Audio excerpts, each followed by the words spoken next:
Okay, guys. Hi, everybody. Welcome to 12 great ways to share and repurpose content on social media. What I want to do, everyone, is share exactly what we're doing here at our firm to help educate clients, to help others, and frankly, indirectly, when it's all said and done, help build our practice and generate an income. I want to thank everybody for being here today. The game plan here is to just put everything out there that we do, and hopefully you'll pick up bits and pieces, incorporate what's of interest to you into your law firm, and good things will happen. My name is Mitch Jackson. I'm a senior partner at Jackson & Wilson. I'm broadcasting on this awesome Spreecast platform live. This same link can be used after the show is over in a recorded format to watch the show. So you don't really have to take too many notes. You can hand this off to a paralegal or an assistant in the firm and have them write down all of the links, all of the resources that I'm going to be sharing. But I want to thank everybody for being here. One of the reasons that I wanted to do this show, you guys, is because I'm really tired of seeing how lawyers are handling themselves on social media. Many lawyers, regardless of what their intentions are, good or bad, they're going about it the wrong way, and it really doesn't help any of us. And so the point with today's Spreecast is to at least let you know what we're doing, what's working really well, and hopefully everyone will benefit in the long run. It's all about helping others. Real quick about this platform, if you'd like to join me on camera, if you want to kick the tires and check it out, click this button below me. That will raise your digital hand and let me know that you want to join me on camera to ask a question. And if you want to use the live chat on the right side of your screen, that's a great way to submit questions and also to interact with each other. It's perfectly okay for everyone to use the live chat on the right of the screen to interact with each other. That's what's really cool about Spreecast. If you like the show, you can use the buttons on the side of the video screen to tweet out, share on Facebook, Google+, LinkedIn, this particular show. It will not take you away from the broadcast. It'll bring in other lawyers who may have questions about how to use social media. So here's what I want to do. We're going to go through 12 specific examples. I'm going to share with you links, resources, things that we're doing to help engage clients and prospective clients on the various platforms. And there's a lot of detail. I don't want to come across like I'm lecturing or anything, but we have a lot of material to cover, and I just want to get it all out there. I'm going to sleep better tonight knowing I'm sharing these approaches with you, and hopefully everyone will benefit. We have some friends of mine that are guests today. Some of the people on this show I'm going to be talking about. They're doing amazing things on the digital platforms. And I'm going to share their blogs, their podcasts, some of their links and resources with the viewers of today's show. But I want you to think of social media as running a marathon. It's not a sprint. And so when you're training for, let's just say, the Los Angeles Marathon, I'm here in Los Angeles area, Orange County, you don't just go out and start running a marathon. There are things that you need to do ahead of time before you actually show up on race day, strap on the racing shoes and take off. There are some foundational principles with social media that I want to go over first before we dive into the 12 specific things you need to do to share content on social. And Patricia, it looks like you made a comment. You're having a bad echo. Obviously, tweak your speakers. Can everyone hear me okay? If so, in the chat to the right, just let me know if the video looks okay and if the audio sounds good. But one of the things I think everybody needs to learn, or at least appreciate with social media, is that at one time, about 100 years ago, the average attention span for someone in the United States was about 20 minutes. All right, thanks, Greg. Appreciate the feedback. Thanks, Mike. Appreciate it. And today, according to best-selling author, consultant, and business speaker Sally Hogshead in her book Fascinate, that 20 minutes has been drilled down to about 8 or 9 seconds, the same attention span as a goldfish. So it's really important that when we're using social media, we understand and appreciate the fact that we've got to capture the viewer's attention almost immediately. Otherwise, they're going to go on to bigger and better things. Thanks for the feedback, everybody. David, good to see you. Timothy, thanks. I appreciate it. Use the chat, you guys, to communicate with each other if you have any questions or if you just want to touch base. It's totally okay during the show. I'm not the most exciting guy in the world, but I've got good content, so go for it. It's no big deal. So one of the things I want to do is cover some basic foundational principles before we go into the specifics with respect to social media. Keep in mind that social media is just that. It's social. So many lawyers are going about things the wrong way. They're going about things, if you've been in an accident, then call me. And that's exactly what you don't want to do. Calls to action on social media, that type of approach just doesn't work. And it's just not the way to go about things. You really want to use people skills on social media. That's what it's all about. It's like walking into a bar association meeting. It's like walking into a conference and just having a conversation with somebody. One of the things I think is really, really powerful is having good people skills. Bob Burg, a friend of mine, in his fantastic books, Adversaries into Allies, shares principles to help you understand, appreciate, and develop your people skills. If you develop these people skills, these soft skills, you can take these approaches and use them on the social media platforms. Do this and you'll be miles ahead of everyone else. So that's my first recommendation to you, is to get Bob's book, Adversaries into Allies, and use the tools and techniques that Bob teaches in his book on social. By the way, in the chat, has anybody picked up Bob's book? Have you guys read it? And if so, what do you think about it? If your screen freezes up, just hit the refresh and you'll be brought right back in. So let's do this. With respect to social media, some things you just have to know and be aware of is you got to use people skills. Everything you do has to be about helping someone else, helping the viewer, helping the user, helping people in your tribe. That's what social is all about. 80% of what you do should be based upon helping others. It should be based upon, in my opinion, especially for the lawyers out there, your non-lawyer interests, passions, and activities. Things that you do as a human being that other people can connect and relate to. If you're in Rotary, if you're attending conventions, if you enjoy riding motocross, riding horses, playing golf, things like this are all fair game on social media. That's what connects one human being to another. It's okay, or 10 or 20% of the time, to share something about your firm, a verdict, a new case, a new member of the firm, whatever it might be, a new legal tip, but about 80% of the time I want you to share information about you. Do this and be brave enough to do this and transparent enough to do this, and good things will happen. Most lawyers aren't comfortable with doing this, and I get it, but you have to develop a new mindset if you want to see results on social. Speaking of results, let's take a step back. I'm jumping ahead of myself, but it's important for you to know we've been online for almost 19 or 20 years. If you use the Wayback Machine and you put in jacksonwilson.com, in 1996, you're going to see one of our first websites, which about 8 months later resulted in one of our first 7-figure cases. For me, I realized the internet works. Since then, over the years, we've been improving and tweaking our websites. We started to blog, and then within the last, 5-6 years, dived into social media hardcore. Some of the things, just so you know, I'm not trying to impress you, but I'm trying to press upon you that these things work. Because of our social media efforts, we brought in 6-figure cases, 7-figure cases, speak around the country. I love speaking at conventions. And a couple of books here, which are pretty cool, and I'm going to talk about. Because of social media, I had a chance to meet David Merriman Scott, and we're in his book. This is an awesome book that I'm recommending everybody get if you're interested in understanding how to use digital to expand your sphere of influence. It's a great book, and check this out. He wrote a little deal in here about newsjacking, which is about us, so that's kind of cool. So had we not been on social, that wouldn't have happened. A friend of mine from Ireland, Flor McCarthy, just came out with a great new book that we've been involved with. It's awesome. I recommend it. Debbie Ellickson, and Tomorrow's Naked Lawyer by Christy Lightfoot, who's based out of the UK. The reason I'm showing you these is that because of social, our firm has been profiled in all of these books, blog posts, related websites, and what have you. So this stuff works, and when the news media sees you out there in all of these different platforms and they need a commentary, they need someone to share a legal take on a particular issue, that's how they find you. That's how this snowballs and works.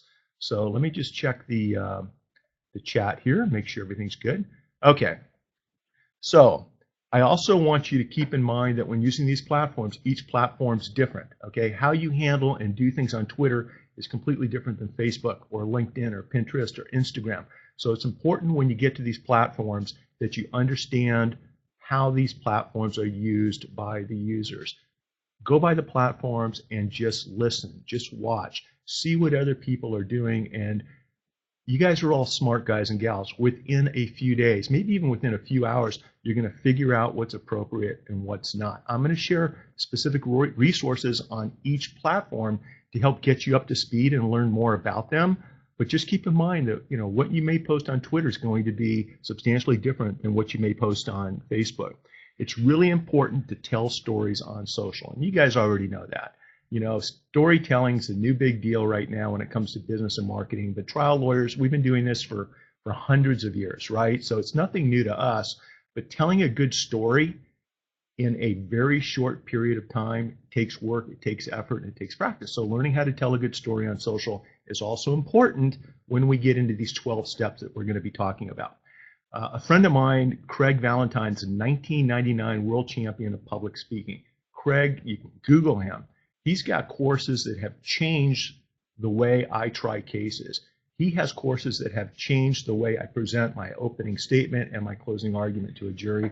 Really worked out well for me. I think that's a resource you should tap into and take some of Craig's speaking techniques and then use them on the social platforms. Along those same lines, Ann Miller, who's the metaphor queen. If you Google Ann, she's got some outstanding tools at her blog and website that allows you to incorporate metaphors into your social media post. And they're such a powerful tool. I encourage you to use Ann's material. Remember that this is all about having a new mindset. For those of you that I met in Denver, and I'm going to talk a little bit about ROI 2015, we talked about having a new mindset. Don't do things the same way everyone else is doing things. If you're doing things the same way, whether it's marketing, whether it's building relationships, you're probably doing it wrong. You have to step out of your comfort zone and do things differently. Now, I hope I'm not speaking too quickly, but I'm just trying to get through all the material that we have here. So just keep in mind that it's okay to be unique and different. In fact, you're going to have to be unique and different if you want to get noticed above all the noise online.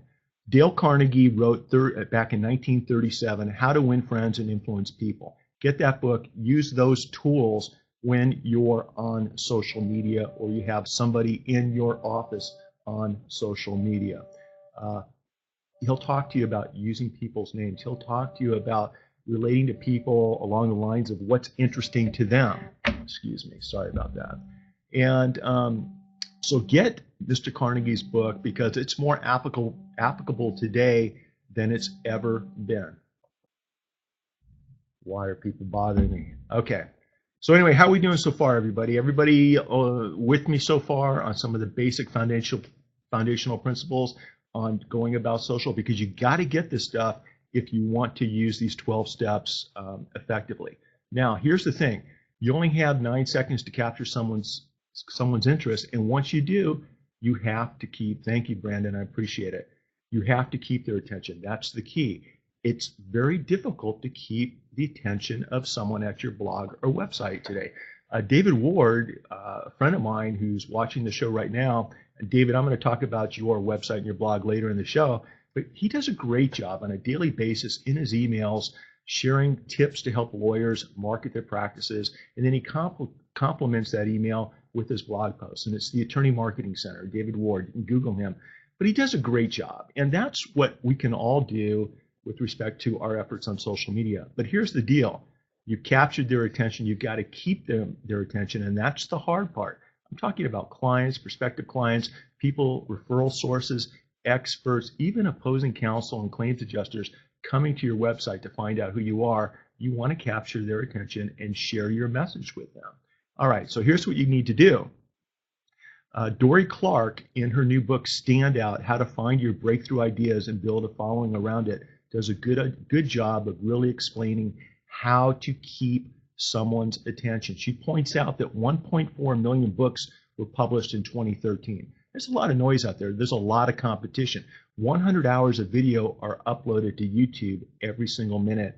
And daily, more than 500 million tweets are shared on Twitter. So how are you going to compete with all of this noise, with all of this competition? Well, if you follow the steps that we're going to lay out in this Spreecast, at the end, I guarantee you, okay, you're going to be ahead of 99% of your competition. That's how good this material is going to be, and I hope you benefit from that. But get Dory's book if you'd like to learn more how to stand out, but she does a good job of laying out some of the fundamental principles. And once again, that's not what this Spreecast is about. We're talking fundamental, foundational things. Before we run that marathon, we have to get ready for the race. Mark Schaefer, in his book, The Content Code, great book, I read it on our last trip to the UK, talked about at one time to get noticed online, you just had to put out good content, okay? But then what happened is there are a lot of people, a lot of companies putting out good content, so you had to also make sure you're putting it out in the right context. A lot of people weren't doing that, but today a lot of people in businesses are putting out great content in the right context. So there's actually an additional element that you need to add to your social media efforts to gain an audience, to gain attention, to get people to read your blog post and watch your videos. And he talks about igniting your content that's being put out there in the right context. There's a third element. It's igniting it. It's doing something different, having your own niche that separates you from everybody else. And we're going to talk about that later on in the Spreecast as it might apply to social media. Now, along those same lines, separating yourself from everyone else, you have to understand that the consumer expectations are different than what it was 5 years ago, 10 years ago, and obviously 50 years ago. Everything we do today needs to be about creating an exemplary consumer experience, an exemplary client experience. You need to engage your clients and your prospective clients where they are. They're not going to come to you. Okay, they're on the platforms they want to be on, and unless you have a digital presence on those platforms, they're never going to hear your song. They're never going to read your message. It's just not going to happen. Change your mindset. It's not about you. It's about the client. It's about the customer. It's about the prospective client or customer. You need to be where they are, and then when you are on the correct platforms, you need to engage these people the way they want to be engaged. Brian Solis, in his book, great book, What's the Future of Business, does an exceptional job of laying the reasons out behind what I've just said in more detail, much better than I can. He's a brilliant guy.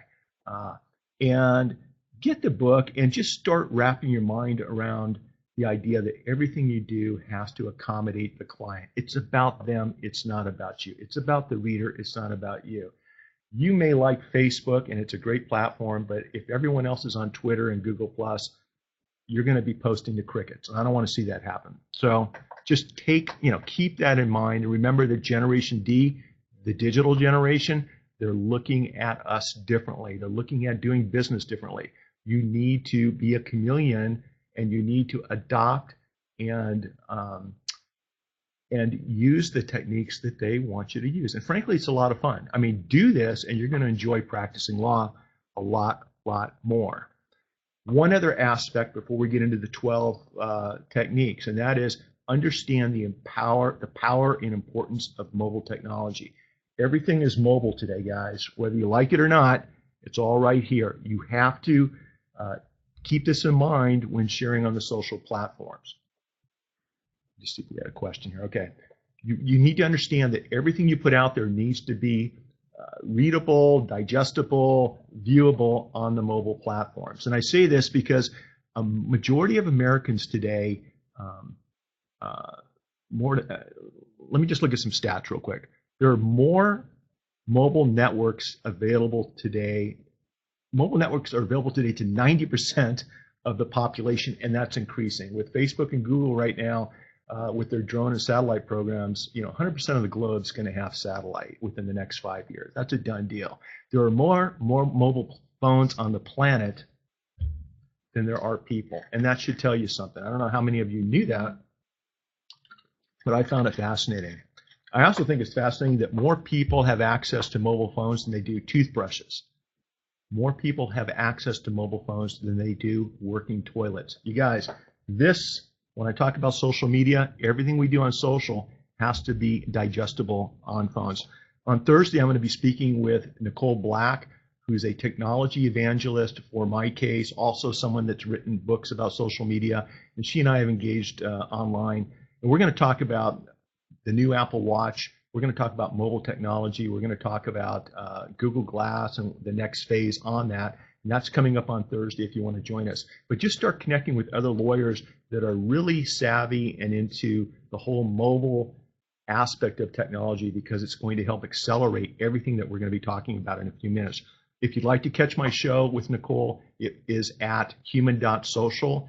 That's a platform that I have. It has nothing to do with practicing law. What I try to do is interview and have conversations with people that are just fascinating, people that are influencing change around the world, and all that's at human.social. So check it out. One last thing. I showed you David Merriman Scott's book, The New Rules of Sales and Service. And what you need to understand is David talks about in his book, and he gives real life examples, he profiles companies that he's dealt with and how they're using social the right way. And what David talks about is you really want to be able to share your message just as though you were sitting down at the lunch table in a cafeteria at the courthouse and explaining to a layperson exactly what you do for a living or what that topic is, and explain it using clear and concise, simple language, especially on the social platforms. That's how you connect with people. And David's book, I'm telling you, it's The New Rules of Sales and Service. It's an awesome book. I highly recommend it to any lawyer interested in ramping up their engagement level on social. Keep in mind, some of the best tips I'm going to be sharing with you, the best links and resources, have nothing to do with the legal profession. This information's come to me through friends that are not involved in the legal industry at all. Many are marketing experts, some are relationship building experts, but most are experts on social media. And so that's where I've learned a lot of these tools and techniques that I'll be sharing with you. I talked about Chrissy Lightfoot and the Naked Lawyer. You know, what's interesting is on social, she and I began to engage. I think it was on Facebook. 6 months later, she wrote about me in her book. This is years ago. Her new book came out, and she was kind enough to suggest and write about some things that we're doing at the firm. But what's really cool is when we flew over to the UK, I had lunch with Chrissy in London. And it was just awesome to take that online relationship where we're talking just like this. We have video interactions. It's real time. It's like you're sitting across from somebody. And then actually parlay that into a nice lunch and an ongoing relationship. It's fantastic. You can do that with your clients. You can do that using the Spreecast platform or other similar platforms. This is how you connect with people. And I hope that makes sense to everybody, because it's such a powerful tool. And I'm coming from someone that used to spend a lot of money when I first started with Yellow Page ads. And we had the radio aspect and the television aspect. And I really never felt comfortable marketing that way. I don't even like to use the term marketing. What I like to use the term I like to use is relationship building. That's what this is all about. When you build relationships, good things happen. So I try not to even use the term marketing when explaining any of these processes. So let's dive in. Let's get going about using these 12 specific steps. And we're going to be done in about 50 minutes, guys. So listen, I'm looking at the chat here. Is everybody with me? If everybody's with me, please indicate on the chat. Let me know you're paying attention, because we're going to get into the 12 steps that really it can be a game changer if you put these to use. All right, here we go. So first of all, let me say that the ideas I'm going to be sharing with you, thanks guys, the ideas I'm going to be sharing with you, ideas are great, okay, but unless you put them into action, they don't mean crap. And I really mean that. You know, talking about these concepts is one thing, but you have to take action on each and every one of these steps. Just remember that. You're going to make mistakes when you start off. You're not going to like the finished product. That's okay. People don't expect perfection online, especially on the social platforms. They expect good content in the right context. They expect you to care about what you're doing. And hi, Ed, it's always good to see you, my friend. And so, you know, just be real. I mean, just listen to me. I'm stumbling every now and then. I'm trying to cover a lot of material, but that's okay because I know I've got really good stuff here that's going to help everybody. So not only are these ideas important, okay, but when you walk away from today's Spreecast, make sure you start putting these ideas into action. That's what's going to separate you from everyone else in town. So step number one is to make sure you've got a good home base, a good website, and a good blog. That's a first step because everything on social, more or less, you're sending back to your blog or website. And we're going to talk about that. So what I want you to do is, go online and read articles about how to use good headings, how to write good web copy. There's plenty of material out there so that when people do come to your blogs and they come to your websites, they're going to stick. They're going to stay at your particular property. That's property that you own. It's not owned by somebody else. Facebook, Twitter, they can shut you down like this for all the wrong reasons. So you want to have a home base where you can share blog posts, you can engage customers and clients and third parties as appropriate. There's a right and wrong way to have a website and blog. There are some good services out there I'm going to recommend. But the bottom line is, I'll tell you what we do and what's worked really well for us. We use WordPress sites. We manage them in-house. We build them in-house. We do them in-house. And they work really well for us because we can instantly add, change, or modify or upload documents. It doesn't take more than 5 minutes for us to make a change at the website. So whoever you're dealing with respect to your website, make sure that you've got a relationship where they can add fresh content when you need them to add it, not days or weeks later. That's not going to work. Things happen immediately online today, especially social, so you need to stay on top of things. Our website is a WordPress website, and they're hosted by, most of them are hosted by WP Engine. It's a WordPress-specific company that offers super great service, super fast websites. It's very cost effective, and that's what we use. The last couple of websites I've set up and helped set up, we've used the new GoDaddy WordPress hosting solution. It's fast, it's dedicated to WordPress platforms, and the customer support is excellent. It's fast, it's quick, it's thorough, they know what they're doing. So if you're going to do it yourself, those are some of the platforms we use. With WordPress, we use StudioPress themes. StudioPress themes offer quality themes that are mobile responsive. So when you design a website and put stuff up there, if someone comes to it from a desktop, if they come to it through a mobile device like this, if they come through it from a tablet, it will be configured correctly for that particular screen. And so mobile responsive websites are mandatory. So that's what we're doing in-house. And once again, this Spreecast is recorded, so you can just watch it and have somebody else go back and actually take down the information if you want to follow up on any of the 12 topics. Just keep that in mind. Just out of curiosity in the chat, how many of you are managing, building, updating your own websites, and as opposed to maybe having a third party manage and update your own websites? Hey, Chris Russell, how you doing? One of Orange County's finest lawyers. Good to see you, buddy.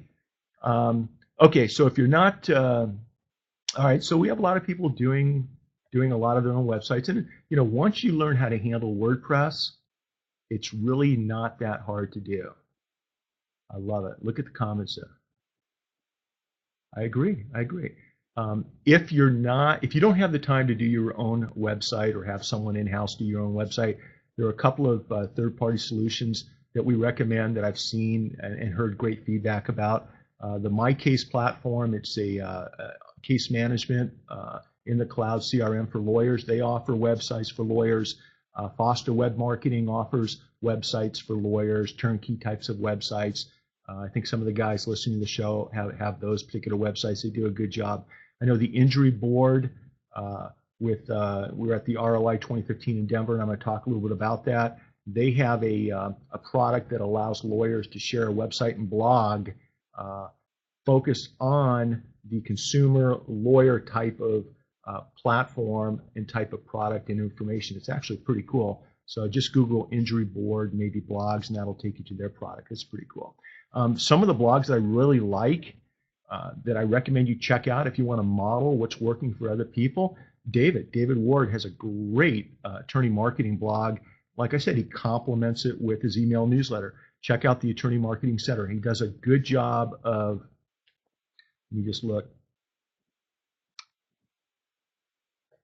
You know what's cool is I can take, just so you know, I want to put this up here. As you can see right above me, Dale shared a comment, and I can put it right up there. So if you have something you want to share with the audience, tips, solutions, questions, just go ahead and put it in the chat, and I'll try to remember to bring you up there. But what I was going to say is check out David's, model other lawyers, see what they're doing. Some other lawyers that are doing some really interesting things. My Australian friend, Chris Hargraves, he has tips for lawyers. And Chris and I connected online. He's in Australia. He's a young lawyer. He's doing some really fascinating things. Check out his blog. Chris Brogan, who's a friend of mine, is one of the first bloggers, one of the most well-known bloggers online. Chris has nothing to do with lawyers, probably would like to separate himself from lawyers, but for some reason he and I connected. And he's got 300,000-400,000 followers on Twitter. He's got an excellent blog, which is why I'm bringing this up. He's the CEO of Owner Media Group. Check out Chris's blog. See how he goes about relating to people. Get on his newsletter. See how he connects with people, and you'll see how you can use these ideas for your law practice. I love the fact that everybody over here is starting to communicate with each other. That's awesome, guys. That's awesome. Last but not least, or not last but not least, but a couple of other people that I follow. I love Bob Berg's blog. His newsletter is awesome. You can model what these guys are doing for your law practice. David Merriman Scott, this guy's either in Antarctica, Alaska, Greenland, whatever. He's all over the world. Fascinating guy to follow. His blogs are a great model as to how to go about creating content for your site. And when you're dealing with, I'm going to share a link with you, when you're dealing with creating images for your blogs, for your websites, for social media, here's a free tip. Use Canva, C-A-N-V-A, canva.com. Does anybody here use that? Guy Kawasaki turned me on to it during a show where I interviewed Guy, and he's an evangelist for Canva, but it's a really cool platform that allows you to put together free diagrams, free images, or what have you for your blog post. So I highly recommend that. Okay, so let's say you've got, all right, people, Rick uses Canva all the time. I love it. Brandon loves Canva. It says it's elite. In fact, let's put that up there. I like that. That's worth sharing because I think it's pretty cool too. It is elite right there. Okay. So let's do this. You've got your content. What I want to show you how to do is, put something up there and then repurpose it without a great deal more work or energy. So you've got your website set up, you've got your blog, and you've just shared a blog post. It's a blog post. Let's just say it's about, I just read this today, airbag maker Takata to announce the largest auto recall ever. Apparently, it's already recalled 18 million vehicles for the problem, but this move will bring the number up to about 34 million autos. So the largest airbag recall in the history of the automobile industry is going to be taking place, and it was just announced today on CNN. So let's say you do a short blog post just talking about the Takata airbag situation. On social, on your blogs, in my opinion, you don't want to ask people to call you. You don't want to mention if you've been injured by a defective airbag, call me. You don't want to go that route. What you want to do is share good content. This is what's happening. This is why airbags are installed in vehicles. Here's the electronic background as to how they work. Here's how many lives they save each year. Just a good, helpful blog post. Now, once you've done that, let's roll over to Twitter, which is the second. Oh, you know what? Before we do that, I want to show you. These are our blogs and websites. And so if you want to see, whether or not I'm walking the talk, whether or not my firm's walking the talk, these are our links. You just click on them. You can do this later after the show. All of this will be available on the recorded version. It'll take you to our law firm website. It'll take you to my communication tips website. It'll take you to the human.social, the interview website. So just keep that in mind. All right, number 2, Twitter. Now that you've got your blog post up, I want you to share it on Twitter. Twitter, 140 characters. I like to see tweets at about 120. This allows room for other people to comment and retweet.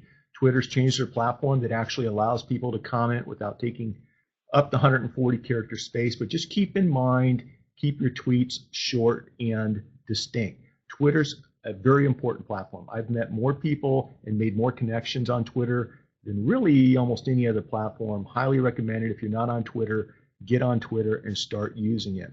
When you tweet, always try to take a section of your blog. Let's say your blog's about the Takata auto airbag recall. Okay, you might take the heading of your blog post and turn it into a tweet with a link back to this particular blog post. You might want to use a hashtag TAKATA, that's the name of the company, and maybe a hashtag airbag.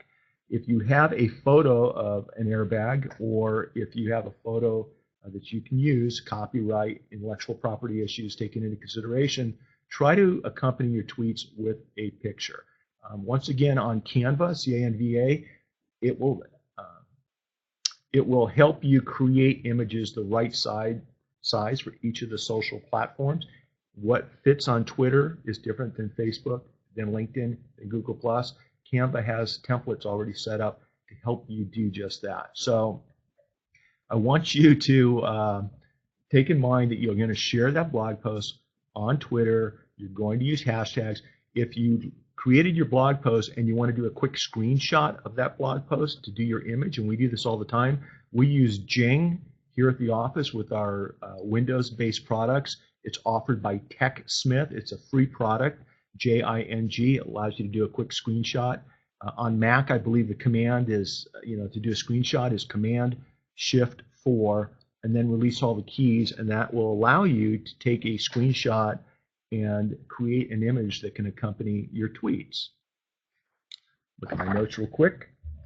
Bear with me.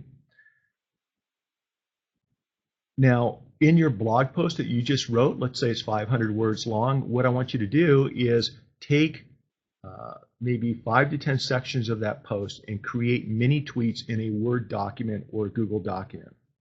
And in each of those tweets, include the link back to your blog post, for example. This is just one way of doing it. Using a service maybe such as Hootsuite, which is what we use, Hootsuite. Not sure if there's an E at the end or not. It allows us to schedule tweets concerning that particular blog post over the next 1 or 2 weeks. So we've taken one post and now we're repurposing it on Twitter. It'll go out maybe 4, 5, 6, 7, maybe 10 times. It just depends on the type of post. That's a really good way to share content on Twitter. Also, Buffer. Buffer is another platform that works real well that allows you to send out, there it is, Hootsuite. We also have the premium version, which does offer a few more bells and whistles. Buffer is another service that allows you to set up your tweets. Here's the thing. We're sharing content that you've already put together on your blog post on Twitter. It literally takes you 5 minutes to do what I'm telling you to do once you get good at it. But to engage on Twitter, there's something more important you need to do. You're getting your message out there regarding this recall, but I also want you to spend time engaging others on Twitter. When people respond, use Twitter to respond back to them. Thank them for retweeting your tweet. Engage people. Before you engage somebody, click on their profile and see what they do for a living. What are their passions? What are their interests? Incorporate some of that into your response. This is how you engage people and separate yourself from everybody else. You take a little bit more time to learn about the person you're connecting with on Twitter, and what will happen is your followers will start to happen. You'll start to get referred. Your tweets will start to be retweeted and shared with other people. It's a fascinating dynamic that just takes a little bit of time, but if done correctly, it's a very powerful tool. Twitter chats are another way, it's part of the Twitter platform, to do everything we've just said. It's a conversation on Twitter. A friend of mine that just does a great job, and actually is pretty well known now for Twitter and for social media. He's an expert. It's Brian Fanzo, F-A-N-Z-O.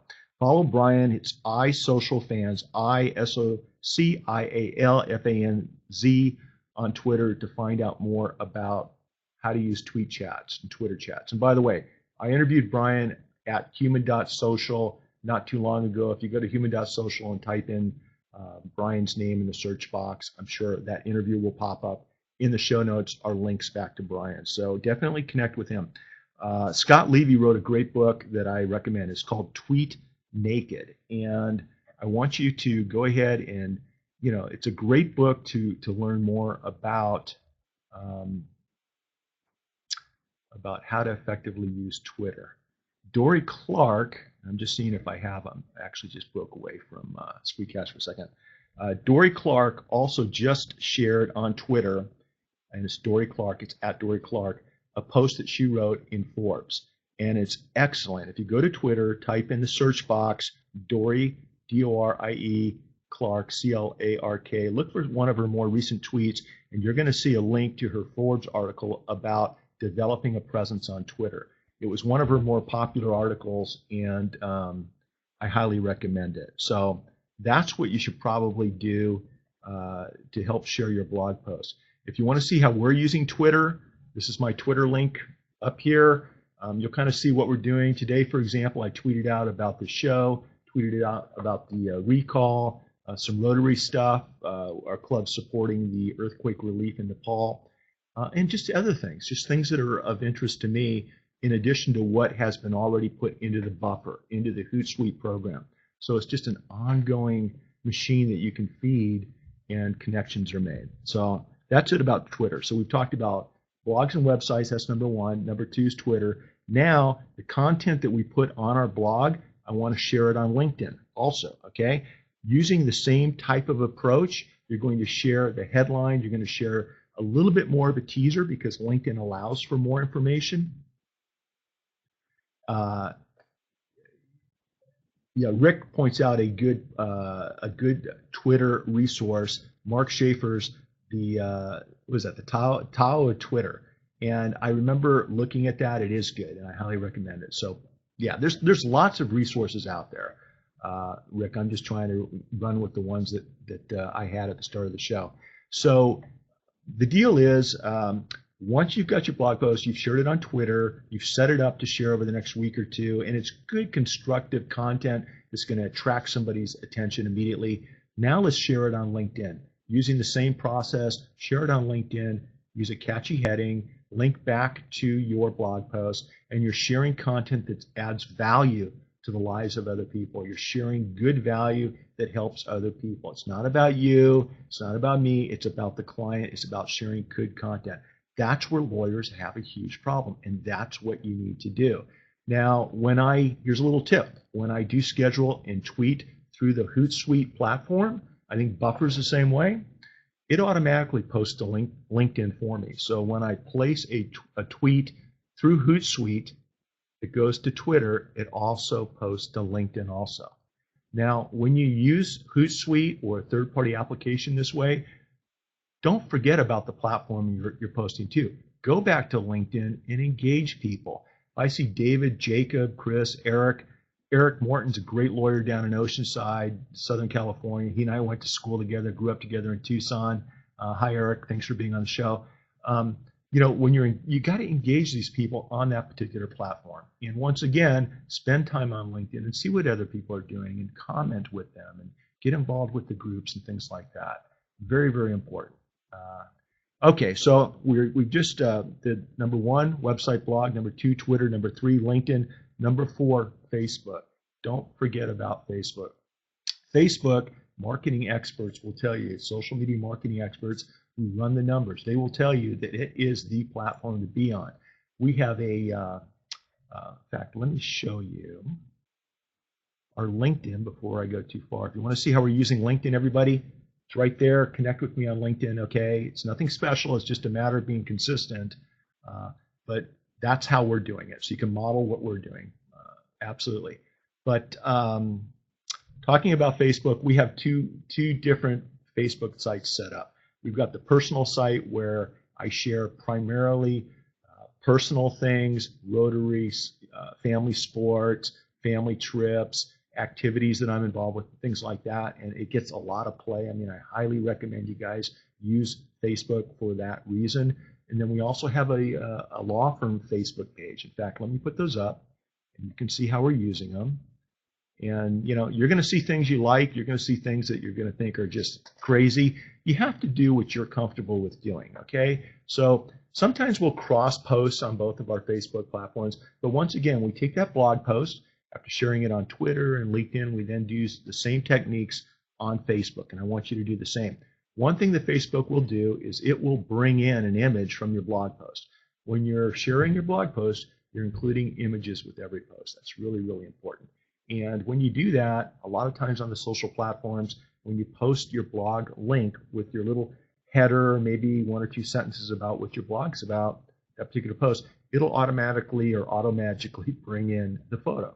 Well, I don't like to have Facebook post that way. So what we do is we'll go ahead and we'll override that and upload the image that we used in the blog post into our Facebook page. What we found is, I think a lot of people will agree, is the image then displays when it's shared, when it's used by other users in different ways, it displays correctly. Sometimes when Facebook automatically brings an image in, it doesn't display correctly when other people look at it and when other people share. So that's just a little tip that we enjoy using.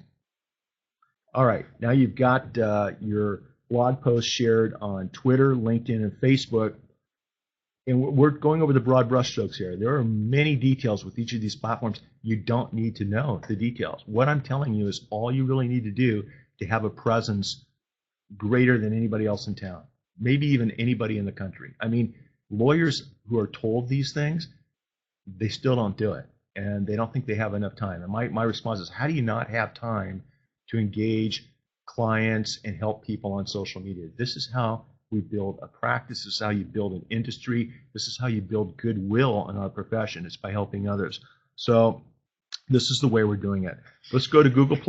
Using the same approach, you go to Google+, set up a Google+ account, both a personal account and a business account, okay? Just like you did with Facebook, and use the same. It's a good question, Adam. I'm going to get to that. Let me put that up real quick. Let's see if it pops up. Adam Krause is a great lawyer, and he asked a question. How much is too much on each platform? That's a really good question. And social media experts will tell you that it depends. It really depends on your comfort level. Okay. Some people will tell you not to tweet more than 3 or 4 times a day on Twitter. Some people will tell you they'll tweet 18 to 20 times a day on Twitter.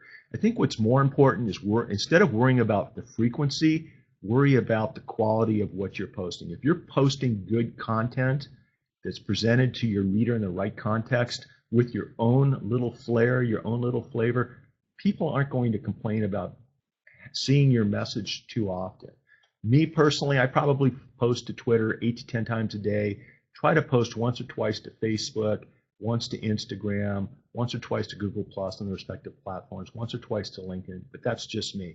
I'm a full-time trial lawyer, so I want to balance what I'm doing with generating what I would like to think is a nice digital footprint on the social platforms. That's a very good question, so I hope I answered it. Mark, I'm going to get to your question in a second. So we're talking about Google+. Google+ is huge, you guys. Google+ is so huge. I'll post something to Google+. Hang on a second.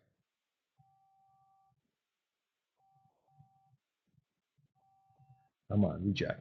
I'll post something to Google+, like we're talking about a blog post heading with a link, and literally it seems like within 5 minutes it's indexed by Google, and when you search that topic, it's on the first page of the Google search results because it's new, it's fresh, it's relevant. It's just an amazing, powerful platform. I don't know if Google+ is going to be around. I'm using it right now and using the same principles as we talked about with Facebook. That's what we're doing with Google+, okay? We're sharing personal items on the personal page, law firm items on the law firm page.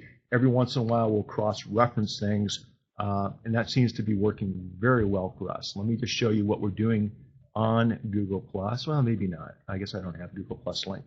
But it works really, really well. I highly recommend it. I will tell you with Google+, one thing that's worked really well for us is we set up Google+ communities. You can set up communities and circles so that you can share topics and interest with other people and just have people who are interested in that topic participate on Google+. We set up a community a year ago, January 1st, and it was Trial Lawyer Tips. It's a community on Google+ that's for trial lawyers to share trial lawyer tips, whether you're sharing one of your tips, a third-party tip that you read someplace, we're just asking lawyers to share tips. It's triallawyertips.com. All that is a URL that redirects to Google+. And I don't know how many of you are on Trial Lawyer Tips who have checked it out. But where we are today is we've got something like over 2,500 members in this community sharing trial lawyer tips every day. And the tips that I'm seeing are outstanding. And that's all part of the Google platform. So through Google Plus and through the Google Plus communities, we're building community and we're building relationships. And guess what? These lawyers that we're meeting on the platforms, if we have a case we need to refer out to New Jersey, New York, to Florida, to wherever, these are some of the lawyers that I've developed relationships with and who I trust, who I'll be referring to. So there are many different reasons why you want to engage on social. It's just not to get your phone ring, it's to make these connections. And we found the Google Plus communities to be a very powerful tool for doing just that. Let me put just real quick, let's just take a break. Everyone take a drink. Couple of questions that I've seen more than once, and I just want to answer them real quick. Mark asked, how much time a day do you spend posting, updating the blog, social media, and things like that? I don't even differentiate between coming into the office anymore and practicing law or being on social. I look at it actually as being one blur. In other words, I come in, fire up the computer, start working on my pleadings, discovery responses, whatever it might be. As soon as I start getting cross-eyed, start drooling on my pleadings, I'll push them aside, I'll come over and check my platforms. When I open up a browser, and this is a great way to get set up, when I open up my browser, my email pops up, Twitter, Google+, LinkedIn, Facebook, Spreecast, Instagram, along with some other platforms that I'm involved with. They all pop up at once. I click through and just deal with things, take 5, 10, 15, 20 minutes, and then I'm back to work. And by the end of the day, I just feel, you know what, I'm having more fun than I've ever had. This is my 28th, 29th year of practicing law. Using this technique, Mark, it's kept law fun, it's kept things interesting, and it's really helped us build, expand our sphere of influence and build a practice that's now known globally around the world. So that's a good question. One more question, because I know this is a big issue for a lot of lawyers, and that is, what's the best way to respond to a negative review posted on your Facebook page? I think you need to be upfront, and depending on what the comment's about, you need to address it, thank somebody for sharing their comments, and then share your response, or out of sight, out of mind, and just continue with your life. If it's something rude, if you're being trolled, you can delete it. You can deal with it. You can report to Facebook. But I look at negative comments, I look at criticism as an opportunity to develop a relationship. It's an opportunity to step up, take the high road at all times, deal with it, and move on. So I hope that answers your question. Don't get into a fist fight digitally with somebody online. It's just not worth it. We talked about Google+, and I want to make sure I'm not missing anything. Okay, we have the 2 pages. Next is Pinterest. I don't know how many of you are using Pinterest, because we're using Pinterest, and it's actually gotten us into national magazines. California, our California State Bar magazine, there was an article about our firm using Pinterest. Pretty cool platform. I have a personal Pinterest account and then a law firm Pinterest account. If you're not using Pinterest, check it out, because you do your blog post and you're sharing it on the platforms like we just talked about. Take a screenshot of your blog post or use the image from your blog post and share that on Pinterest. And then in Pinterest, it allows you to do a short description. Pinterest frowns upon keywords for some reason, but you're able to link back to your blog post. So when someone's on Pinterest and they see an image of the airbag that we're talking about, or if you're posting a personal photograph of, say, my son playing soccer for high school, when someone clicks on that, it takes them back to the site that you want them to go to. So for business, I'll have that link go back to the blog post or to our law firm website. For personal photos, usually I'll take them back to Twitter. And I have a lot of people on Twitter that I'm connected with that have nothing to do with the law. We're football fans, soccer fans, motocross fans. We love social media, whatever it might be. There's a connection there. But this is why it's so important, everybody. You have to get this. These are the people that when something happens, whether it's to them, whether it's to a family friend, when they're starting a new company, when they're, God forbid, going through a divorce, whatever it might be, who are they going to call? They're going to call the attorney who they've got this relationship with, even if it's a relationship that's online. So keep that in mind. You're developing relationships with people in areas that have nothing to do with your practice. All right, let me see what else we've got. By the way, I'm saving the best for last. Pinterest and Meerkat. If you're not on Pinterest and Meerkat, you've got to be. These are awesome. These are game-changing platforms, you guys. And so we're going to talk a little bit about that. But go to Pinterest, set up your accounts, and once again, like we talked about with Facebook and Google+, it's okay to cross-promote personal at the firm at the personal every once in a while. But 90% of the time, 80% of the time, keep your personal stuff personal, your firm stuff, and that's what's effectively worked for us. Next, my favorite, and that is video, YouTube, Spreecast, things like this.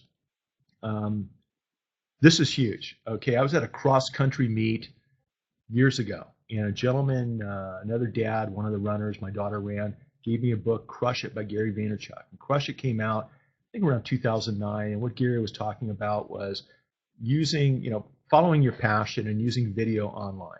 And that's what he did with Wine Library TV. It's an amazing story. Check him out, Google him. But anyway, we took these principles and we started doing videos for the firm.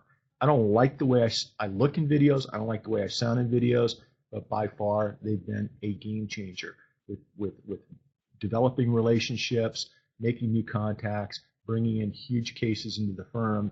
A lot of it has to do with our use of videos. A couple of things with videos. Obviously set up a YouTube account. That's huge. It's the second most used search engine on the planet. You have to have a YouTube account. Keep your YouTube videos short and sweet, 2 to 3 minutes. Don't do the normal type of YouTube videos. Don't do the if you've been in an accident, call me type of YouTube videos. First of all, nobody watches that crap. Second of all, it's embarrassing to watch. Third of all, it's just not the way you want to promote yourself or your profession. Do YouTube videos about interesting topics, things that are happening in the news. This airbag case that just came out today, for example, you might want to do a little 2 to 3 minute YouTube video about why we have airbags in the first place and what's the purpose of the National Highway Safety Traffic Administration with respect to the regulation of airbags. Just a helpful informational type of video that you then will be adding a description below it that's keyword intensive. It talks about what you're talking about in the video, and then you're sharing that video on the various platforms like we've been talking about. For the example that we started off with, our original blog post, once again with YouTube, you can spend 2 to 3 minutes and talk about the blog post that you just shared on the law firm blog. We just shared a post about the Takata airbag recall situation. It's amazing when you look at the history of airbags, why they're in our vehicles, and frankly, how airbags are built. Let me tell you more about it. And spend 2 to 3 minutes, talk about it, and then share your blog link that you created earlier in the day back to your blog. That's a great way to complement your earlier blog post and get it out on YouTube. We've seen a lot of cross traffic from doing just that. Let's see. Okay. The other thing is with YouTube, what you can do is you can download the YouTube you created. You can turn around, you can rip the audio from the YouTube and turn it into a podcast without hardly any additional work or time. You then take that podcast and using different techniques and principles, and I'm going to share some links with you, you can have that podcast automatically sent to iTunes, automatically sent to Stitcher, which is a third-party player, which we love. I listen to Stitcher when I run, when I'm out and about. It's awesome. And you can then manually upload that new audio to SoundCloud. Those are 3 platforms that each and every podcast and video that we do, and I'm going to talk about podcasting, but that's what we do with our videos, is we turn each video into a podcast. If you haven't done a blog post first, you can take that podcast and have somebody transcribe that, your audio, clean it up, and turn it into a blog post. So you see how you're repurposing content that you spend time creating into multiple platforms. A video can always be a blog post, and it can always be a podcast. A blog post can always be a outline script for a video or an outline script for a podcast. That's how you save yourself time and repurpose content. I hope that makes sense to everybody. trying to stay up to speed on the questions here. I don't want to miss anything important. So keep that in mind. Let's talk, keep your videos short. Now here's the interesting thing. My original videos, when I first started doing this, they were terrible, and they're way too long. How to give an opening statement, how to give a closing argument. I have some trial tip videos out there, and I think I've posted, I think they're up here, if I'm not mistaken. But anyway, what's interesting is I've posted them and I've forgotten about them. I really haven't paid attention to a channel that I set up. And last night I was looking at this channel, and if you go to YouTube and maybe type in my name and Trial Lawyer Tips or something like this, you're going to see videos up there with 16,000 views, 18,000 views, 20,000 views. There are some with a couple of hundred views, and that's okay too. It only takes one quality view to develop a new relationship and a new client. But it's just the power of YouTube. Sometimes you can forget just how powerful the internet and social media and YouTube is. And so I encourage you to create YouTube videos each and every week, get them up there, and good things are going to happen. Now, real quick, I want to share with you most of our video, most of our YouTube stuff we do in-house, in office. We have a back room with a camera set up. I'll tell you right now, with technology today, you can shoot YouTube videos, with your smartphone. You can actually do a really, really good job if you want to do it yourself. And if you do it yourself, a good third-party company to use, you shoot the video, you email it to a company. It's called Candidio, Candidio.com, Candidio.com, and they do all the post-production work, so you have a finalized finished product. It's really, really cool. You don't have to overcomplicate things if you're doing things on your own. Now, if you want to have somebody else do it, a professional, there are a couple of services that I recommend. Jerry Oginski, he's got the Lawyer Video Studio. Jerry's a friend of mine. He was on the show. I don't know if he's still here. Jerry, if you're still here, say hi in the chat, since I'm giving you a shout out. If you're not here, I'm going to call you. But Jerry does a good job of coming to your office and shooting 10, 20, 30 videos, taking care of all the details, and then helping you get them up online and on the different social platforms. So there's, that's a huge tool right there. Foster Web Marketing, Tom Foster, they also do a good job of correctly shooting lawyer videos. There's a right way and a wrong way. I've kind of gone about it the do-it-yourself way. When I see something interesting, I shoot a quick video about it and get it up, and then I share it on all the platforms like we're talking about. So you just have to go with your personality, your workflow, your style, how technical savvy are you, and make it happen. But regardless of how you go about it, start getting videos out there and get them up each and every week. They are a game changer. Now here's something a lot of people may not have heard about, and it's called SlideShare. And I put our SlideShare, at least one of the links up there. SlideShare is huge. What SlideShare is it allows you to upload a PowerPoint type of presentation into the cloud that other people can look at, can share. How many people in the audience use SlideShare? Let me know in the comments, because it's powerful. And the reason I say this is the link I've set up above, we uploaded, and it has to do with different trial lawyer negotiation techniques, just something that I thought other business owners, other consumers, app developers, people in tech might want to know how to negotiate. And I think within the first weekend, we had like 1,000 or 2,000 views. And over time, we're now over 20,000 views with this particular SlideShare. That's amazing to me.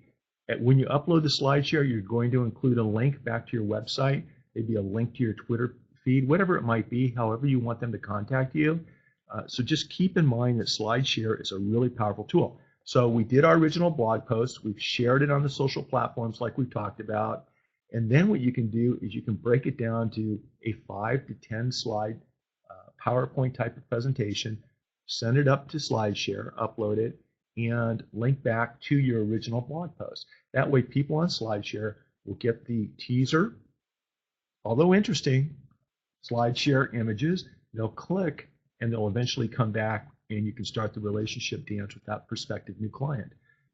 We've done this with new clients, and with new contacts. who ended up being our clients just because of the SlideShare platform. So it's really, really huge, and I recommend it. Podcast and webinars.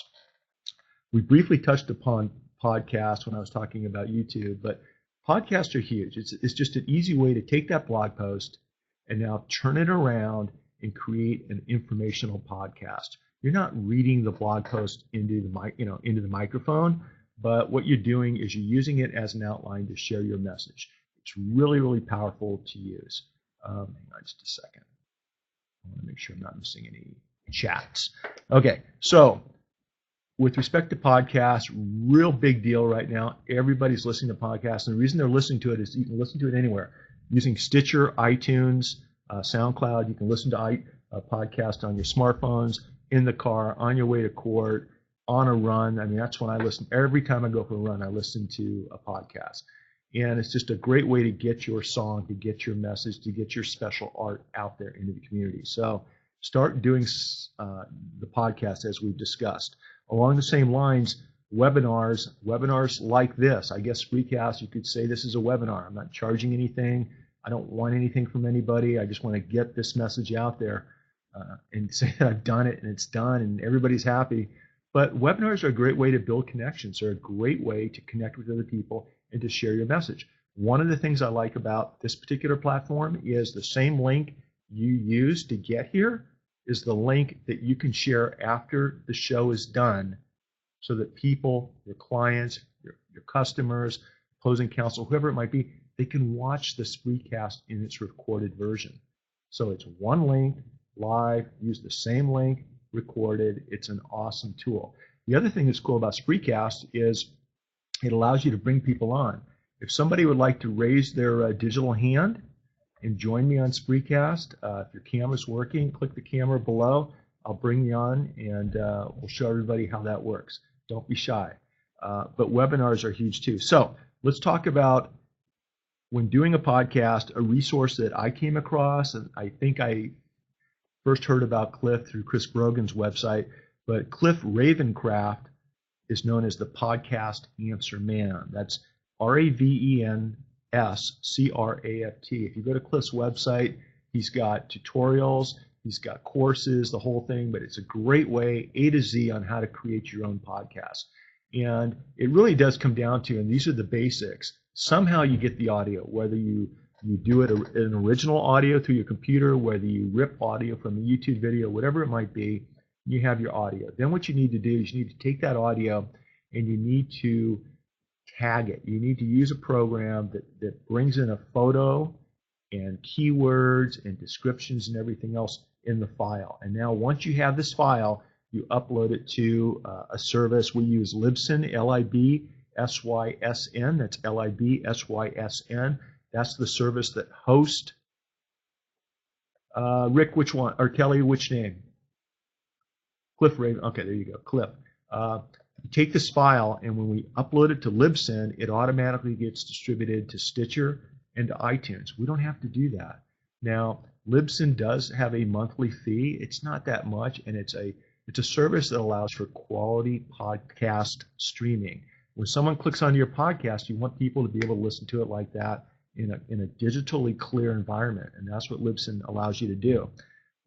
I'll tell you, though, with the human.social website, what I'm doing is I'm uploading my podcast directly into the WordPress website itself, and I've got it set up where it goes to Stitcher and iTunes within the next 24 hours automatically. So everything we're talking about, you're really doing it once, and then the system is spreading it across social and across the internet. So when you do a podcast, though, I want you to go back and share it on the social platforms like we talked about. If your podcast is the starting point, then you need to go back and share it on Twitter and Facebook and LinkedIn and Pinterest and Google Plus and Instagram, everything we've talked about. I think we'll get into Instagram. You know, if you started with the blog post and that's your script for a podcast, just make sure that by the time you're all said and done, you're sharing it on all the platforms. You don't have to share it all at once. Share it over the course of the next week. Space it out, okay? There's no rush. And it's a marathon. It's not a sprint. Let's see. A couple of individuals that are doing an outstanding job at podcasting. People who you can follow what they're doing and start modeling what they're doing. You don't have to, do everything just the way they do it. Some of these guys and gals are like experts. It's amazing what they're doing. Their show's so polished. But frankly, when I listen to a podcast, I want to get right into the content. I'm not interested in all the bells and whistles. I have a little different take on this stuff than most people. But here are a couple of people that I suggest you watch. Listen to Jacob Sapochnik's Enchanting Lawyer podcast. That's Sapochnik. Jacob does a great job of interviewing people that are influencing others. Many of his shows have nothing to do with the law, but they have everything to do with building a successful practice in life. Listen to Jacob's podcast, see what he's doing, and then mirror what he's doing. He's also the kind of guy where you can reach out and connect with him, and he'll tell you exactly what resources and tools he's using, and so will I. I mean, just reach out anytime.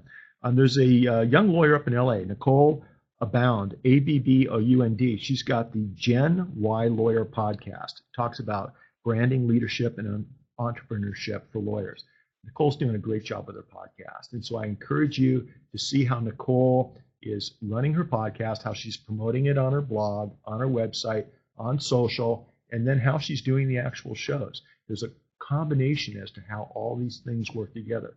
Do it right, and it's a very synergistic type of activity. If you do it wrong, it feels artificial, and it's not going to connect with people. But just keep that in mind. So let's see. Tim Ferriss doesn't have anything to do with the law. It does have to do with having a really interesting show. Check out Tim Ferriss. Check out his podcast. I think it's the #1 ranked podcast on iTunes. And he's always interviewing somebody interesting and amazing. So check out how Tim Ferriss with an F goes about with his podcast. We're almost there, guys. This is taking a little bit longer, but we're getting to the good stuff.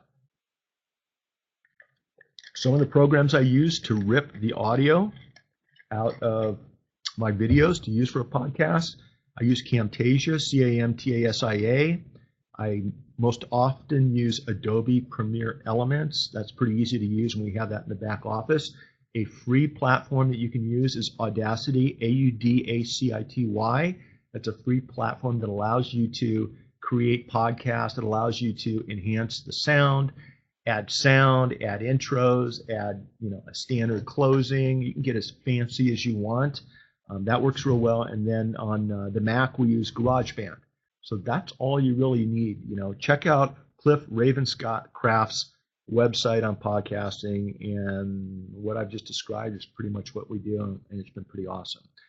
Number 10, Spreecast in Google Hangouts. The next thing we do is, after we've done a blog post, we'll usually share a video aspect of that blog post on both here Spreecast and on Google Hangouts. Google Hangouts on Air is really what I'm referencing. It just allows you to do a live TV show to the world, similar to Spreecast. Spreecast is my preferred platform. I think this is just kick-ass for so many different reasons. I really wish someone would come in and join me live on video. Raise your virtual hands, put this camera on. Let's show everybody how this works, you guys. But come on, Jacob. Come on, David. You guys are tech guys. Chris, I know you know how to do it. Eric, you've been on with me before. But once you do your blog post, then do a show. Do a show and talk about it. Bring a guest in. Bring an expert on airbags in to talk about this particular case, to talk about what consumers need to be concerned with, why companies aren't repairing or replacing airbags the way they're supposed to be. Do an interview show on current legal topics using this platform, Spreecast or Google Hangouts on Air, to help expand your sphere of influence. During the show, just like I am, you're sending people back to your links. Many of you might not be interested with 9 out of 10 things that I'm sharing, but there may be one link that you click on that interests you and that benefits you and that helps you. And that's what it's all about. I'm not trying to be a jack of all trades to everybody. What I'm trying to do is I will connect with everyone on a certain level, on a certain platform, and that's where the magic starts. So just think of the social media platforms as welcome mats. You're setting them up, you're putting them out there, and then let the magic happen. Let's see, on Spreecast, I think that's my main Spreecast profile I set up a couple of years ago. Spreecast has probably been the best platform, and I'm walking my talk, you guys. The interview process, interviewing people, connecting with people, that has really allowed me to exponentially expand my sphere of influence to a global level, and it's been the Spreecast platform. Some of you have been on some of the shows. Some of you have watched the shows. I mean, I've Spreecasted with people that have, over 1 million followers on Twitter. Okay, a couple of shows, I've done 2 or 3 shows with Gary Vaynerchuk. He's got 1 million plus followers. What do you think happens when Gary tweets out, hey, I'm going to be on a show tomorrow afternoon with Mitch, and we're going to talk about social media marketing for professionals, or how professionals should be marketing on social, whatever it might be. What do you think happens when he tweets that out to his 1 million followers? It's huge, you guys. Hi, Nicole. How you doing? I shouted you out because you do a great job. And so use this platform, these types of platforms, to have interviews and to meet other people. Because of Spreecast, had a chance to meet Katie Couric. We were on a show together. That was awesome. Okay, Chris Brogan, David Meredith Scott, Seth Godin, Gary Vaynerchuk, different celebrities, different athletes. It's just fun, and it's fun to do. But what's really powerful about these platforms is that you can then take the Spreecast link right here, and hopefully if you liked what we're doing, you're going to share this afterwards. You just share the link with a little header, and people can come back and watch, and before you know it, we've had Spreecast where within the first 24 hours, we had 8, 9, 10,000 views. I mean, that's huge. So tap into this platform, use this platform, and reach out if you have any questions. I wanted to give a shout out to the injury board, Radius of Influence, ROI 2015. A year ago, I did a Spreecast presentation. They were in Florida, I'm in California, and I appeared via the big screen on Spreecast. It was awesome. We all connected, stayed in touch, and this past month, Lisa and I had the opportunity to fly to Denver. I had a chance to keynote at one of their events, met some amazing people, and they get it. They get it with respect to social. The injury board, ROI 2015, use that hashtag and just check it out on Twitter. You'll see pictures. They get it, and they're showing their members and helping their members do exactly what we're talking about doing. So take advantage of these platforms. Let me just make sure I don't miss anything in my notes real quick. Let's go to Vine, Instagram, and Snapchat. I noticed somebody asked a question about this earlier. And I will tell you, yes, as a lawyer, you need to have a presence on Vine, Instagram, and Snapchat. You might want to set up with somebody in your office. Maybe one person's in charge of your Instagram account, one person in charge of your Snapchat, one person in charge of Vine. You can do it all yourself. How many of you are on Instagram, Vine, or Snapchat? Just give me a digital wave of the hand in the chat. It's interesting. Most of what we do on Instagram are personal pictures, soccer events, football events, whatever it might be, parties, and it just allows you to connect with people. People connect with seeing photos of other people. Same thing with Vine, same thing with Snapchat. Excuse me. Clients that are, let's just say 30 and under, these are platforms that they are on, and they are on it heavily. You need to have a visibility on these platforms. Spend time, go online, and learn more about these platforms. But even more importantly, open up accounts and start using these platforms. Don't be shy. Don't be worried about these platforms not being in your comfort zone, because you got to make it your comfort zone. One of the highest feedbacks I got within 24 hours was something my son did about dog bites. It was either on Instagram or Vine, and he just shot a quick video talking to our dog about, hi, Blue, did you know that in California, if you bite someone, you're strictly liable? And the way he did it with his editing, with his face and the sad-looking basset hound looking up like, why would I ever be at fault for anything?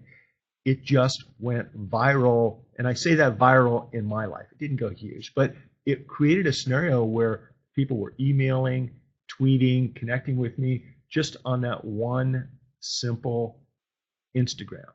And so think about that. So Instagram's 15 seconds videos, Vine is 6-second videos. Learn these platforms and learn how to use them. Talking about platforms, Let's go to Periscope and Meerkat. These are the two new platforms you've probably heard about. They're huge. For the first time, we have platforms, and there are some other live streaming platforms out there, but we have platforms that allow the audience, that allow the end user to communicate back to you, to allow, to engage you and tell you, this is what I want you to do next, or ask live questions during the Meerkat and during the Periscope. We were at a soccer tournament this past weekend, and just for fun, I was meerkatting the first half and I periscoped the second half. And all you do is you download the application, and it's like a live video, and you can shoot video. But what was happening is people were watching the soccer game and they were starting to comment. And they were starting to comment on the referee's call. So if the ref made a bad call, someone would comment, that wasn't, a foul. What's he thinking of? There was a dialogue between our awesome coach and a friend of mine that's an AR on the sidelines, a ref, about something, and it got caught on Meerkat or Periscope. I don't remember which platform. And Brian Fanzo actually commented, about that incident. And it was funny what he said. So it's the future. The future is this back and forth communication that real live streaming offers you. The two platforms right now you need to take a look at as lawyers are Meerkat and Periscope. I'm on both at Mitch Jackson. Connect with me on those, and we can play around with them together. What's really powerful is I'm writing a blog post right now, and it's using Meerkat and Periscope during trial. Imagine a jury interacting live with you while you're cross-examining a witness. And they're communicating to you, whether it's in a mobile device like Google Glass or something you're holding in your hand, asking you to follow up with questions or asking you to dive into that issue in more detail. I mean, when you really think about it, it allows for a much more effective presentation during trial where lawyers don't have to guess what the jurors want to see, and or a judge or maybe a jury consultant sitting in the courtroom giving you direction to expand upon that particular part of cross-examination. I mean, this is the future of social, and you've got to buy into it and appreciate and understand the value of Meerkat and Periscope and platforms like that. When they piggyback these platforms with devices such as Google Glass, wearable technology, it's going to be huge. So you might as well get started now so that at some point in the future, people will be coming to you and asking you, geez, how do you use this? And how does this work? I mean, just take my word for it. These are huge platforms. They're disrupting the industry, and they're changing everything. So make sure you get up to speed. A couple of tips. When you're on Meerkat, you complete the description so that's what gets tweeted out. They both use a Twitter platform. If you use hashtag catch, KATCH, once your Meerkat video is done, it automatically uploads to YouTube. So it's preserved forever on YouTube. You can then use that YouTube link to help share whatever that Meerkat event was. If you're doing a promotional video, if you're filming something that you want to share with your clients or with family or prospective clients, that's one way to keep your Meerkat video live. Use hashtag KATCH. As far as I know, they don't have a similar service with Periscope. That's the Twitter-owned live streaming app, but I understand there's one coming out. So just pay attention to Periscope and Meerkat.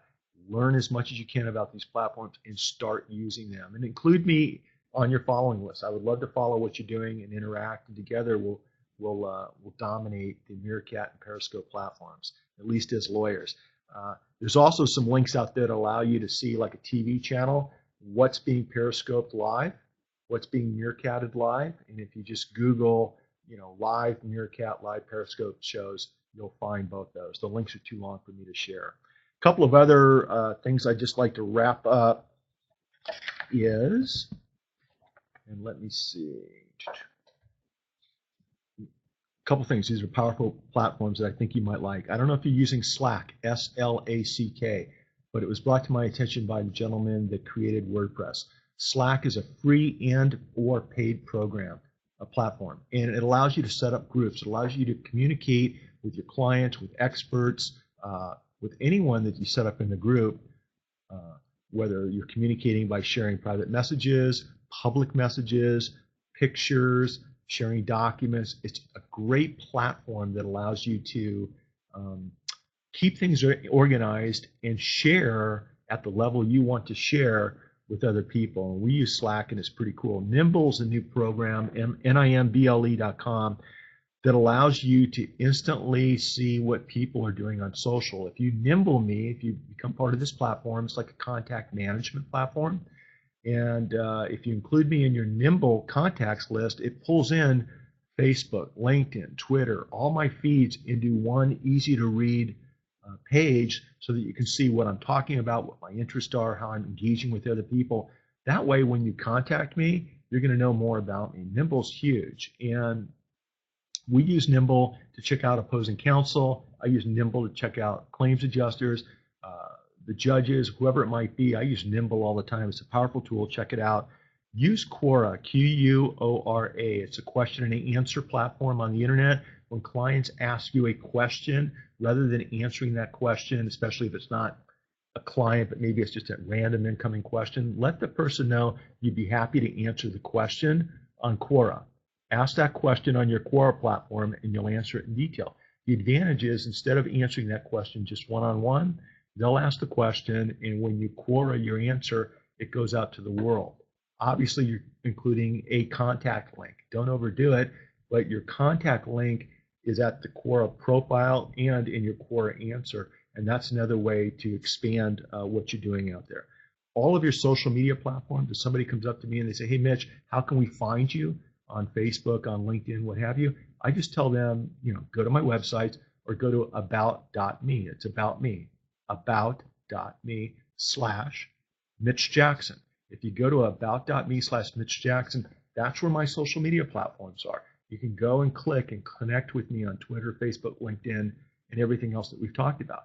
You need to set up your own About Me platform, okay? You can share and embed that platform on your blog or your website. Everything we've talked about, you can pretty much embed and share at your blog and at your website, should you choose to do so. So just kind of keep that in mind. Final thoughts real quick. I just want everybody to know that I will be speaking in July in Fort Worth, Texas at a PILMA convention. PILMA is the Personal Injury Lawyers Marketing and Management Association.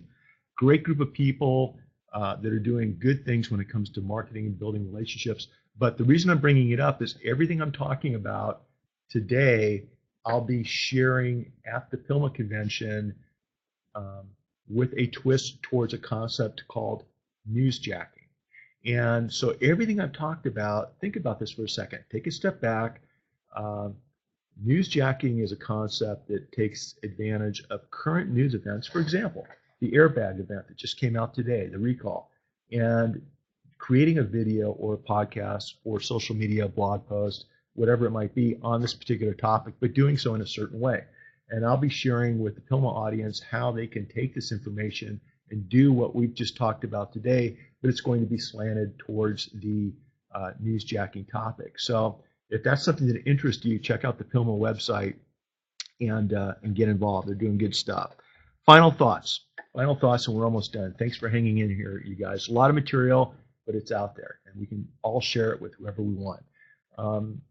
The Art of Social Media is a great book written by Guy Kawasaki and Peg Fitzpatrick. It's an umbrella type of approach to social media, to social media gurus. I don't know if anybody, just looking at this, I don't know if anyone's got it, but it's a great book. I interviewed Guy and Peg at the human.social website. Just put their names into the search box and you'll find our interview. It's got links to the book. The Art of Social Media takes social kind of to the next step and expands upon what I'm saying. As a lawyer, if you're just getting into social media and you want to learn more, I highly recommend that book. A few years ago, Chris Brogan and Julian Smith wrote a book called Trust Agents. It was a New York Times best-selling book. It's still relevant today. It's a great book that explains why the trust factor in social is so important and why you need to do everything in your power to keep trust, build trust, and use trust to communicate your message and to sing your song with the world. A few years ago, Gary Vaynerchuk wrote a book called The Thank You Economy. It talks about on social media why we all need to do business like our grandparents did 70 years ago. And I agree with that. It's a great book, and it's kind of an eye-opener for lawyers to as to how to approach social and do things with the end users best interest in mind as opposed to the lawyer's best interest in mind. Once you get this mindset, things will happen. Keep in mind real quick, a lot of people are concerned with social media because they can't measure the return on investment, the ROI, okay?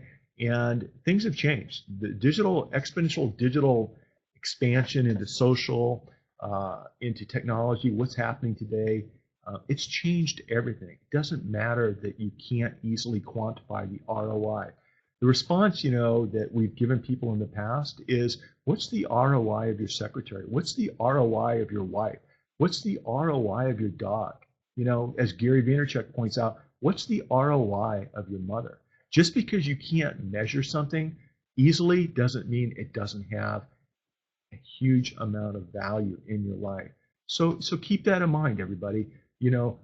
Approach social with an open mind and take advantage of these steps that we've talked about, the principles that we started the show off with, and then we rolled into these 12 steps. Take advantage of just these 12 steps. Don't worry about learning anything else. And if you put these things into action, okay, you're going to see huge changes. I would love to connect with you on these platforms as you're setting them up. Or if you set them up a few years ago and they've kind of been dormant and you're gonna start them up again, include me in your lives. I want to be in your digital lives. I want to see what you're doing. I want to stay connected with you. I really enjoy this stuff, and if there's any questions, I can help you and walk you through it. If you want to stay connected with me, the easiest way would probably be, let me put it up here above me. Oh, there's all the questions. I didn't see them. I'm going to answer questions, so we're not done. If you want to connect with me, my law firm's jacksonnwilson.com. We also have a URL set up, mylawyerrocks.com. Both of those will take you to the same place. My email's mitch@jacksonwilson.com. There's no and in there. It's just mitch@jacksonwilson.com. 800 number 661-7044. And looks like on Twitter @MitchJackson. So just reach out to me. It's always a pleasure to connect and help and answer questions any way we can, because I think it's really important that we as lawyers go about social the right way, okay? It helps build the right reputation with the community, with the consumer. And so I hope you found this stuff valuable. Let me look at the questions real quick and see if there's anything down below me that I've missed. And once again, I'd like to invite you to join me live by video just to see how this platform works, Click the button below me. I'll bring you on camera and we'll make it happen. Let's see here. SEO, you know what? Mark asked a question. I don't know if Mark's still here about SEO, spending money on SEO, things like that. Look, I'm in Guy Kawasaki's camp on this one. Guy Kawasaki, who was an evangelist with Apple, one of the original Apple guys, who's a venture capitalist. He knows what he's doing. He's very successful in business, in startups, and on social. And Mark, what Guy talks about is, how in the world does anybody think, okay, they're going to outsmart 3,000 computer scientist engineers at Google when it comes to SEO? These private companies out there, I think there's some basic things you can do. You can write with keywords in mind and everything else. But I think when it's all said and done, the best type of SEO out there, I call it social engineering optimization. Okay, it's a different type of SEO. It talks about putting out good content with the right context, with your own unique igniting flavor, your own art that we have in each one of us. That's what connects people. That's what's going to get your post, your video, your podcast viewed and shared on social. And that's what's going to help your rankings with the Google search engines. So sure, keywords are important. Writing correctly is important. Ian Handley, who I also chatted with at Human.Social, who wrote a great book called Anybody Can Write, and really does a good job of laying out how you want to write specifically for the social media platforms.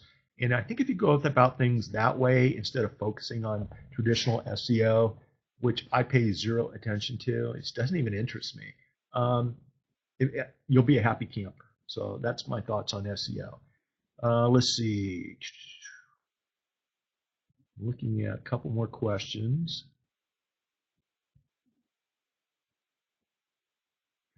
Greg asked a question down below. Let's put it up above real quick.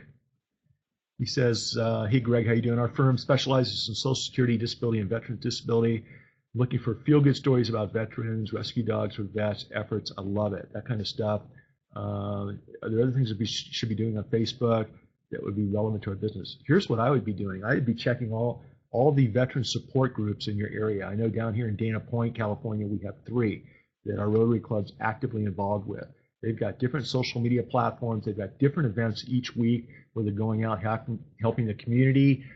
Each one of those events is a possible story for a blog post, video, Instagram, Meerkat, Periscope, Spreecast Live. All of these events and you sharing their hard work is what creates the relationship. By sharing their hard work, by doing things to help support these groups, that's how the referrals will eventually start to flow. Hang on just a second. Okay, Michael. Oh, okay, Michael, I'm going to put you on, okay? So you get ready. I've got a request. I want you guys to see how Spreecast works. And let's put him on the air and see how this works. So we can put up to 4 people on Spreecast, which is really cool. That's what I like about it. But Michael, thanks for being on the show today. Okay, well, thanks, Mitch. This is terrific. Oh, fantastic. Where are you visiting us from? I'm in the Chicago suburbs. Okay, great. So most of my practice is in Cook County. Okay, fantastic. You know, this is what's really cool about Spreecast is we can bring up to 4 people at once. And Michael, one thing we do is I'll have private Spreecast with clients. So we had a motorcycle case up in Bishop, California, where I never did meet the client personally. He's a tech guy and he really could care less about meeting me. In other words, that was a hang up I had. I really felt like I needed to meet him. He's like, yeah, we're good. So we started having private Spreecast, handled the case just like this, and he's a happy camper and he's got a nice testimonial on our website just through the whole Spreecast experience. Now, one of the things about Spreecast, as you might have noticed, is you have to have a fast internet connection. It's always, Wi-Fi is kind of iffy. I always tell people connect directly to the internet using an RJ45 type of connection. But Michael, do you have any specific questions about social, or is there anything we talked about today that jumped out at you? No, I don't unfortunately have any specific questions. It's Okay. absolutely amazing. I mean, the way you described it makes so much sense, and it's an approach that I have to say I haven't really seen traditional approaches that I've seen. It's been more about SEO and kind of the traditional SEO methods and the calls to action being at the top of the list. And what Sure. you've said makes so much more sense. It's interesting. Like I said, I spend 0 time on SEO. I think the social aspect, when I walk into a cocktail party and start engaging other people and building relationships, it's all about the conversation, right? It's all about the people skills. Absolutely. When you're picking a jury in trial, they really could care less where you went to law school, what you've done the last 20 years. All they're concerned about is what is happening right here, right now. That's their perception. And, having people skills and soft skills for me, and I'm working on it every day. I've got a long ways to go. Just ask my family; they'll tell you. But what I've noticed is with social media, it really does help exponentially increase the relationships and everything else. So, listen, what I'm going to do is we've gone literally a half hour longer than I thought we would. I'm going to, Michael, I'm going to spit you back out, not only to say goodbye, but just to show people how that works, and encourage you to stay in contact with me. I'd love to stay in touch, okay? Appreciate that. Thank you so much. All right, take care and good luck with everything. So everybody, I think that's about it, unless anybody has pending questions. How will I reuse and repurpose this video? David Ward, spoken like a true marketer. You know what, David? I'll probably share it with young lawyers and seasoned lawyers who want to learn more about how we're using social media. I get that question quite often. How are we using social? And so now, instead of spending an hour and 39 minutes going through all the details, I can share the video with them because the same link is a recorded video. And hopefully, if they're motivated enough, they'll take some of these ideas and run with them and develop a presence, develop a digital footprint. I'll also simply just refer them to you and let you take care of the details. Maybe Jacob and some of the other people on the show also. So it's all good. Well, guys, let's do this. Let me see. I'm looking at a couple of last questions. Greg, we did not talk about the new Google algorithm with respect to mobile compatibility. Look, here's the deal. We talked about mobile. Everything we're doing has to be mobile friendly. And we did, Greg, talk about the importance of mobile and how it's dominating the world. And the bottom line, every website needs to be mobile responsive. Everything you do on social needs to be easily readable, viewable on the mobile platforms. So that needs to be a focus, okay? If you have a platform that's not mobile responsive, you need to make changes pronto.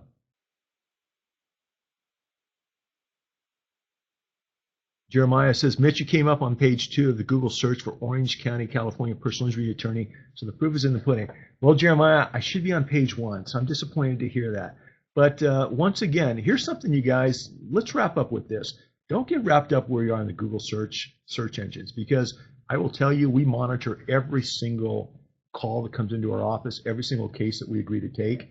And frankly, 18 out of 20, we either refer out or we're not able to assist the incoming caller for whatever reason. We're very particular about our cases. What we're seeing over the last 2 years is a majority of new clients coming to our firm are coming to us from the social platforms as opposed to Google.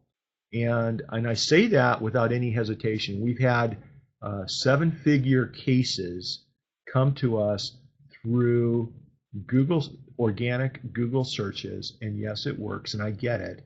But over the last 2 to 2.5 years, some of the largest cases that have come to our firm have been through the social media platforms, whether it's somebody that we just started developing a relationship with, or it was a personal referral of someone who's connected with us. Like if I have someone I'm connected with on Facebook, maybe somebody I see around the community once a year, but because we're on Facebook, we see each other daily, then that individual will refer a neighbor to us who needs a lawyer to help them with a problem. So I'm seeing a lot of that, and that's kind of the direction I'm going. Instead of randomly putting my hook in the water and just hoping there's something there, which is the way I look at Google, instead what I'm doing is really focusing on building relationships and really focusing on helping others. And that's the only reason I've done this video. I mean, I don't get paid to help other people market. I'm not interested in taking money to help set up sites or social media platforms.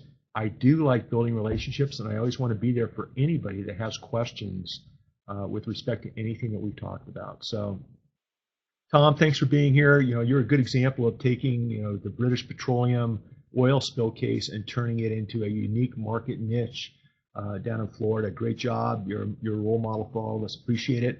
Guys, I'm going to take off. Connect with me at jacksonandwilson.com, on Twitter at Mitch Jackson, on Meerkat and Periscope and the other platforms. They're all at about.me/Mitch Jackson.